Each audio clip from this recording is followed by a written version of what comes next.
Hello friends, welcome to our channel of Mission IAS Academy. We are discussing the editorial series of the Hindu with respect to UPSC preparation. हमें पता है कि हिंदू का जो editorial analysis है ये बहुत ज़्यादा इम्पोर्टेंस रखता है मेंस एंड इवन प्रीलिम्स के लिए भी। तो हम ये आर्टिकल जो है रेगुलरली डिस्कस कर रहे हैं। तो इसमें आज का जो आर्टिकल आया हुआ है उसका हम इम्पॉर्टेंस जो है यूपीएससी मेंस के लिए ज़्यादातर ये आर्टिकल इम्पॉर्टेंट जो है ये होता है और इसमें किस तरीके से इस आर्टिकल का रिलेवेंस है और इसका हम एनालिसिस करेंगे। तो सबसे पहली बात ये है कि ये मेंस के लिए रिलेवेंट कहाँ होता है। तो ये दिस आर्टिकल टॉक्स अबाउट, जैसे मैंने हमेशा कहा है कि जो टाइटल होता है आर्टिकल का उसमें से हमें एक्सट्रैक्ट करना होता है उसका रिलेवेंस कि किस टॉपिक के लिए ये पर्टिकुलर टॉपिक जो है जो आर्टिकल है ये इंपॉर्टेंट होता है। तो इसमें the pluralist, right, the name is what, pluralist. What is the meaning of pluralist? Pluralist something the recognition of diversity and you have the topic of pluralism in the GS paper 1 mains के लिए जो पहला पेपर है। इसमें आपको secularism, right, pluralism, communalism, communism, ये जो टॉपिक्स है इससे ये टॉपिक जो है ये बिल्कुल लिंक करता है। तो पहली बात, प्लूरालिज्म का मैंने मीनिंग आपको बताया कि रिकॉग्निशन ऑफ डाइवर्सिटी। तो ये आर्टिकल किस कॉन्टेक्स्ट में डिस्कशन में आया है? तो ये आर्टिकल डिस्कशन में आया है कि जब पार्लियामेंट का इनॉग्रल सेशन हुआ तब जो कॉपीज डिस्ट्रीब्यूट की गई उसमें से ये जो दो वर्ड है, राइट, सोशलिस्ट एंड सेक्युलर, मतलब इंडियन कॉन्स्टिट्यूशन की कॉपी दी गई। तो इसमें अपोजिशन का जो स्टैंड है कि ये दो वर्ड इसमें से निकाले गए, जो कॉपी उनको दी गई, वो कॉपी दी गई, उसमें से ये दो वर्ड निकाले गए, इससे ये जो डिबेट है ये बना। तो एग्जैक्टली इसी कॉन्टेक्स्ट में ये आर्टिकल डिस्कस किया। और देखिए ये सोशलिज्म एंड सेक्युलरिज्म, मैंने कहा जीएस पेपर 1 मेंस के लिए आपके यूपीएससी के सिलेबस के सबसे इंपॉर्टेंट टॉपिक्स है जिस पे क्वेश्चन पूछे जाता है। तो अभी पहले तो हम देख ये जो राइटर है इनका व्यू और किस तरीके से इन्होंने इंटरप्रेट किया है और इसके साथ हमें हमारा व्यू जो है एग्जैक्टली कि किस तरीके से ये दोनों जो वर्ड है सोशलिस्ट एंड सेक्युलर इंपॉर्टेंस रखते हैं। तो पहली बात, सोशलिज्म एंड सेक्युलरिज्म ये दोनों वर्ड ओरिजिनल कॉन्स्टिट्यूशन में नहीं थे। ये दोनों वर्ड जो है सोशलिज्म एंड सेक्युलरिज्म ये बाद में ऐड किए गए। तो बाद में कब ऐड किया? हमें पता है कि अगर कॉन्स्टिट्यूशन में आपको बाद में कुछ भी इंसर्ट करना है तो आपको क्या करना होता है? आपको फ्रॉम आर्टिकल 368, राइट, 368 आर्टिकल के तहत आपको अमेंडमेंट करना पड़ता है, राइट। इसको हम कहते हैं कॉन्स्टिट्यूशनल अमेंडमेंट। और ये कॉन्स्टिट्यूशनल अमेंडमेंट में जो 42nd अमेंडमेंट, जब इंदिरा गांधी प्राइम मिनिस्टर थे उस पर्टिकुलर टाइम में 42nd अमेंडमेंट, कॉन्स्टिट्यूशनल अमेंडमेंट जो हुआ उस 42nd अमेंडमेंट में 1976 में ये जो दोनों वर्ड है जिसका यहां पे बिल्कुल जिक्र किया हुआ है, ये दो वर्ड सोशलिस्ट एंड सेक्युलर जो है ये ऐड किए गए।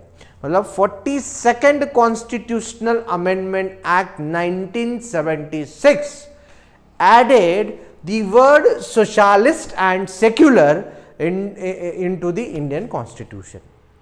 तो ये क्यों ऐड किए गए, राइट? तो ऐड करने का रीजन जो है सोशलिस्ट एंड सेक्युलर, सोशलिज्म का जो मॉडल हम इंडिया में फॉलो करते हैं, राइट, ये मॉडल जहां पे हम कहते हैं कि डेमोक्रेटिक सोशलिज्म, ये मॉडल हम फॉलो करते हैं जहां पे हम बात किसकी करते हैं? हम बात करते हैं लिबर्टी की, हम बात करते हैं इक्वालिटी की, हम बात करते हैं इक्वालिटी की, हम बात करते हैं जस्टिस की। तो ये जो तीनों वर्ड है जो यहां पे इन्होंने मेंशन किए, justice that is social, economic and political justice, तीनों स्फीयर में। तो social, economical and political justice, जिसमें सोशल जस्टिस का मैंने जो जिक्र जो है ये अभी बजट का सेशन हुआ, इसमें भी सोशल जस्टिस को, रिमूविंग ऑफ इनइक्वालिटी को फोकस किया गया है। तो ये हमारे इंडियन कॉन्स्टिट्यूशन का इंटीग्रल पार्ट है। उसके साथ liberty is something the thought of expression, belief, right, it is something the freedom, right, the word Liber का मीनिंग होता है free, it is something the feeling of freedom, autonomy, उसे कहा जाता है लिबर्टी। एंड तीसरा जो equality, that is status of opportunity, equality with respect to each sphere, each class of the society. तो यहां पे जो राइटर है, इन्होंने जिस तरीके से ये सारी चीजें मेंशन की, जो कहा गया है कि ये जो कॉपी दी गई उस कॉपी में ये दोनों वर्ड नहीं थे, मतलब कहीं ना कहीं सोशलिज्म जिसका मैंने पहले जिक्र किया और दूसरा सेक्युलरिज्म, ये दोनों का जो इम्पैक्ट है ये पूरी कॉन्स्टिट्यूशन में बहुत ही स्ट्रांग है।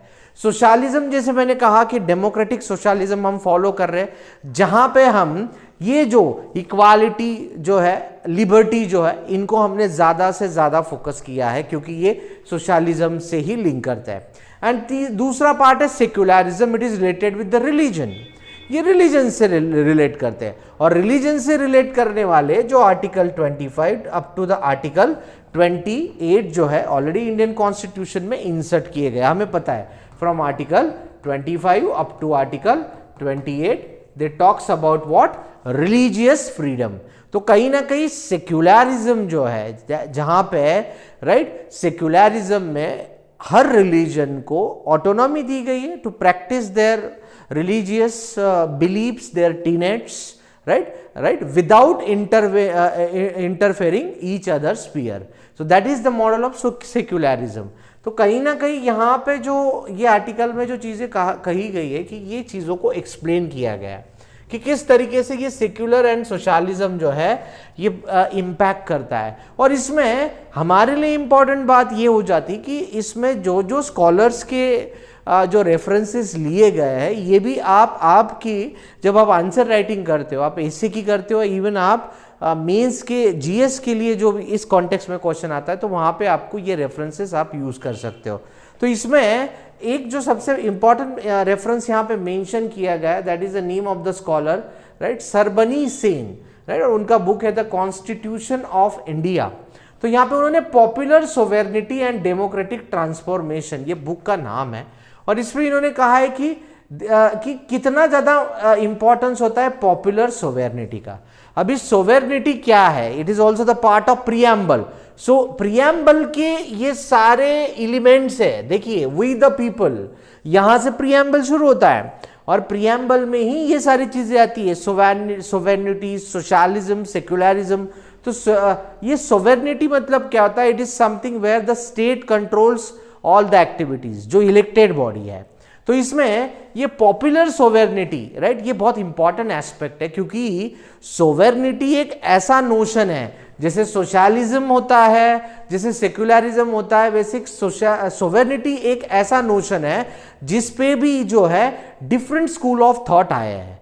तो इसमें अगर आप बात करोगे स्पेसिफिकली सोवेर्निटी के बारे में, तो सोवेर्निटी में आप अगर देखोगे तो सबसे इंपॉर्टेंट ये पॉपुलर सोवेर्निटी का जो कॉन्सेप्ट है, ये सबसे पहले जो है ये डिस्कस किया गया, वो किया हेराल्ड लास्की ने।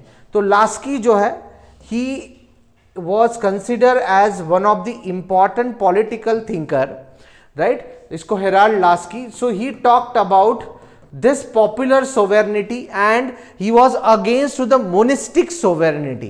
monistic sovereignty, popular sovereignty, देखिए ये सारे जो बिल्कुल नोशंस है, ये बिल्कुल पॉलिटिकल साइंस के सबसे कोर पार्ट आता है डिस्कशन में। लेकिन ये जीएस में भी इंपॉर्टेंट क्यों रखता है, क्योंकि मैंने कहा कि आपके जीएस पेपर 1 में ये टॉपिक मेंशन किए गए हैं। तो इसमें लास्की का जो नोशन था वो प्लूरलिज्म से लिंक करता था, और उसमें उसने ये पॉपुलर सोवेर्निटी के बारे में बात कही कि प्लूरलिज्म मतलब क्या, कि रिकॉग्निशन ऑफ द डाइवर्सिटी, मतलब सोसाइटी का हर एलिमेंट का पार्टिसिपेशन होना चाहिए, राइट, गवर्नेंस में, और हर जो एलिमेंट है सोसाइटी का, मतलब different classes of the society, they should get equal opportunity, they should get the equality with respect to what, all the sphere, जहां पे मैंने कहा पॉलिटिकल, सोशल, इकोनॉमिकल स्पीयर। तो जस्टिस हो, इक्वालिटी हो, लिबर्टी हो, इस कॉन्टेक्स्ट में ये होना चाहिए। और कहीं ना कहीं ये यहाँ पे सोशलिस्ट एंड सेक्युलर वर्ड निकालने के वजह से इस तरीके से ये डिबेट हुआ है कि शायद जो गवर्नमेंट है ये ऐसे सोच रहे कि ये दोनों वर्ड निकल गए, मतलब कहीं ना कहीं इनइक्वालिटी जो है इसको प्रमोट किया जा रहा है। ये एक डिबेट हुआ है, राइट, ये डिबेट है, ये डिबेट मैं आपके साथ डिस्कस कर रहा हूं। तो यहां पे कहीं ना कहीं इस राइटर ने इन वर्ड का इंपॉर्टेंस हमारे सामने रखा है। तो यहां पे जिस तरीके से मैंने कहा कि हमारे यहाँ जो कॉलोनियल रूल था, तो कॉलोनियल रूल में एक चीज तो हमें पता है कि जो वेस्टर्न ट्रेडिशनल सोसाइटी, ये जो नाम मैंने लिए, जिसमें मैंने नाम लिया लास्की का नाम, हेराल्ड लास्की, इवन जेएस मिल हो, राइट, लॉक हो, जॉन लॉक, ये सारे जो थिंकर्स हैं ये वेस्टर्न पॉलिटिकल थिंकर्स हैं। और ये जो वेस्टर्न पॉलिटिकल सोसाइटी और वेस्टर्न ट्रेडिशनल सोसाइटी जो है, ये बिल्कुल सोसाइटी का main important part, core element रहा है मिडिल क्लासेस। और ये जो मिडिल क्लासेस है इनसे एक मॉडर्नाइजिंग एलिट क्लास बना। ये मॉडर्नाइजिंग एलिट क्लास का स्टेट पे बहुत स्ट्रॉन्ग इन्फ्लुएंस रहता था। मतलब स्टेट का जो मैंने कहा कि मोनिस्टिक सोवेर्निटी, पॉपुलर सोवेर्निटी में क्या है, पॉपुलर सोवेर्निटी में स्टेट जो है ये लोगों की तरीके से काम करेगा, लेकिन मोनिस्टिक सोवेर्निटी में कहीं ना कहीं इन्फ्लुएंस रहेगा।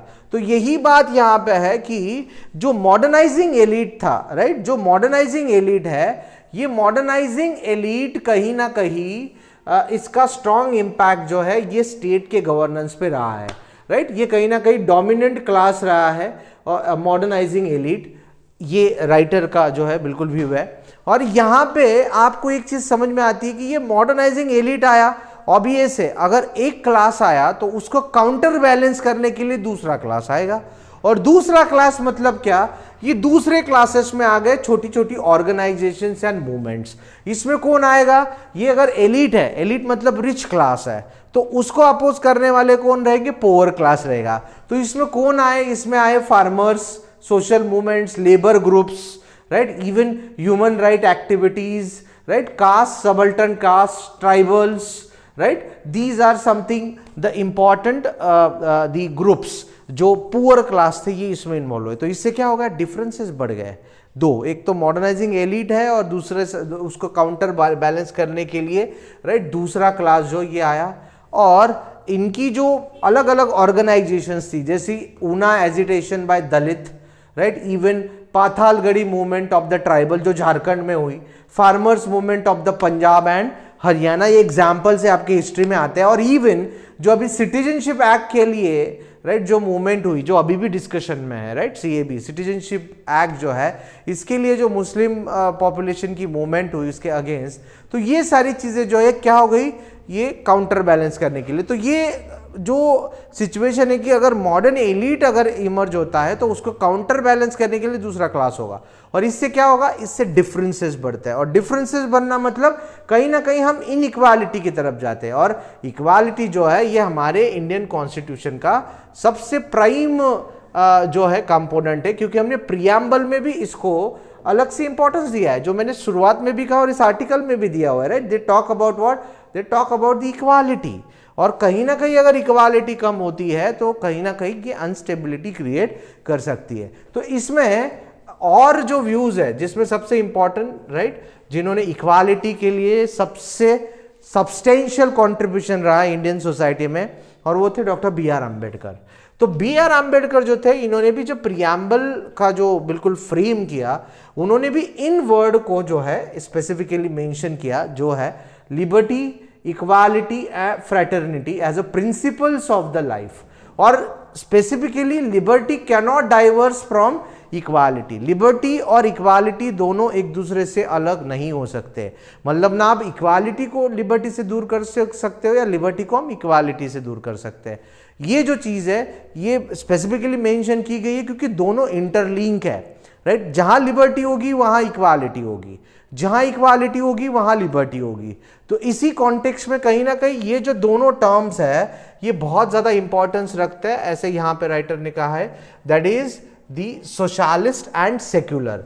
तो ये दोनों जो वर्ड है ये बहुत ज्यादा रिलेवेंट है इंडियन कॉन्स्टिट्यूशन के कॉन्टेक्स्ट में, और ये जस्टिफाई करने के लिए उन्होंने ये एक्सप्लेनेशन दिया हुआ है। तो अंबेडकर का जो व्यू है, बी आर अंबेडकर का, जिन्होंने इसको लिबर्टी और इक्वालिटी को जो है बहुत स्ट्रांगली रिलेट किया है, और इसीलिए उन्होंने एक्सप्लिसिटली इसको मेंशन किया है। इसके साथ जो Gandhi, right, MK Gandhi, right, उनका व्यू भी यहाँ पे दिया गया है, और उनके इसमें भी उन्होंने unconditional equality, right, self rule, Swaraj, ये बहुत इंपॉर्टेंट नोशन है गांधी का, जो हमें अच्छी तरीके से पता है मॉडर्न हिस्ट्री में।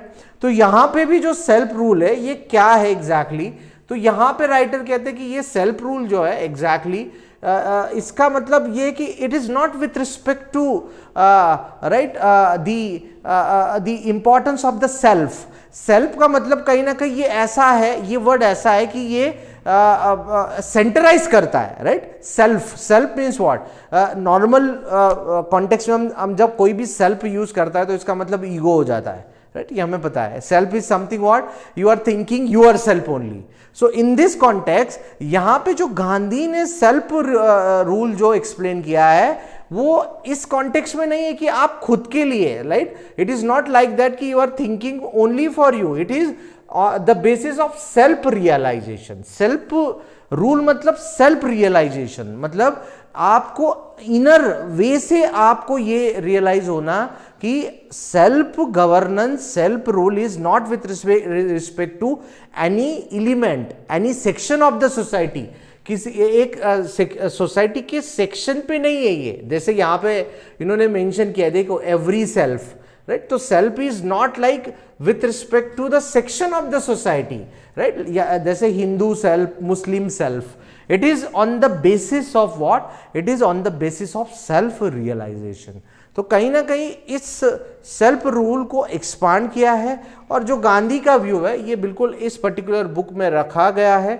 और जो इन्होंने जो इसके राइटर है सकारिया, जैसे मैंने कहा कि ये रेफरेंसेस आप यूज कर सकते हो जब आप राइटिंग जो है मेंस के लिए करते हो। जैसे यहाँ पे अजय सकारिया जो है, राइट, जैसे मैंने सरबनी से इनका यहाँ पे एग्जाम्पल जो है इन्होंने दिया है, अजय सकारिया जो है इनका ये बुक है, और इन्होंने इस तरीके से गांधी के सेल्फ स्वराज, सेल्फ रूल को जस्टिफाई किया है कि it is not like self rule is something which is related with the section, मतलब एक सेक्शन खुद को समझे, Hindu self, Muslim self, it should be the self realisation. तो यहाँ पे कहीं ना कहीं सारी डाइवर्सिटी को एक साथ लिया गया है, और वही चीज कहाँ पे आती है, प्लूरलिज्म में। तो ये जो प्लूरलिज्म है, प्लूरलिस्ट वर्ड जो है, ये मीनिंग ही उसका वही है, recognition of diversity, means each and every element of the society, right, they should have the equal contribution, and each and every element of the society should get the equality, liberty, justice, right, without any discrimination। तो कहीं ना कहीं ये socialist and secular word जो है यहाँ पे बहुत स्ट्रांगली इम्पैक्ट करता है, राइट। और यही चीज जापान के कॉन्टेक्स्ट में भी दी गई कि जापान ने भी जो 20th सेंचुरी में ये जो पैटर्न था इससे वो थोड़ा सा डिविएट हो गए, और थोड़ा मिलिट्रियलिस्टिक पैटर्न जो है उन्होंने फॉलो किया, जो यहाँ पे कहा गया है, और उसका इम्पैक्ट वहाँ पे पड़ा, राइट। जो वायलेंट मिलिटेरिज्म जो है ये कहीं ना कहीं दिखा, और उसका इम्पैक्ट जो है यहाँ पे पड़ा जापान में भी। तो इस तरीके से हमारे लिए अभी ज़रूरी क्या है, हमारे लिए ज़रूरी ये होता है अकॉर्डिंग टू दिस राइटर कि हमने जब हम ये सारी चीज़ें डिस्कस करते हैं सेक्युलरिज्म एंड सोशलिज्म में, तो हमने अगर प्रोग्रेसिव सोसाइटी की तरफ जाना है तो प्लूरलिज्म मतलब equal, free and equal participation of every community, that should be very very necessary, right, to maintain or to go towards the progressive society। अगर progressive civil society जो है ये होना है तो ये सारी चीजें जो है free and equal participation of every community, तो एवरी कम्युनिटी में socially backward, intellectual, right, everyone they should have the equal and substantial contribution, and that is something the plural society which is must according to the writer। तो कहीं ना कहीं ये article जो है यहाँ पे आपको प्लूरलिज्म पे थोड़ा सा ज़्यादा स्ट्रेस दिया हुआ में नज़र आ रहा है, और प्लूरलिस्ट सोसाइटी जो है, ये सोसाइटी मतलब यहाँ पे रिकॉग्निशन हर एलिमेंट का रहेगा जो सोसाइटी में रहता है, हर डिफरेंट सेक्शन का होगा, राइट, और वही स्टेबिलिटी आएगी। इवन वेस्टर्न पॉलिटिकल थॉट जो है, मैंने कहा हेराल्ड लास्की जैसे जो थिंकर है, इन्होंने सबसे पहले ये प्लूरलिटी का नोशन जो है वर्ल्ड को दिया, तो वही हमें भी फॉलो करने की जरूरत है। ये इस कॉन्टेक्स्ट में ये पर्टिकुलर आर्टिकल आज का डिस्कस किया गया है। तो इसमें हमारे लिए जरूरी क्या क्या चीज है, इसमें हमारे लिए जरूरी यही है कि जिस तरीके से ये एक्सप्लेन किया गया है, मीनिंग्स एक्सप्लेन किए गए हैं, socialism, secularism, right, pluralism, equality, liberty, justice, उसके साथ जो रेफरेंसेस दिए गए हैं, राइट, वो हमारे लिए बहुत ज़रूरी है। जो हमारे राइटिंग में जब आप आपका राइटिंग जो है, व्यू मेकिंग जो प्रोसेस हम करते हैं, उसमें ये चीज़ें बहुत ज़्यादा इम्पैक्ट छोड़ती है। तो हम यहाँ पे रुकते हैं, right, that is about the editorial analysis.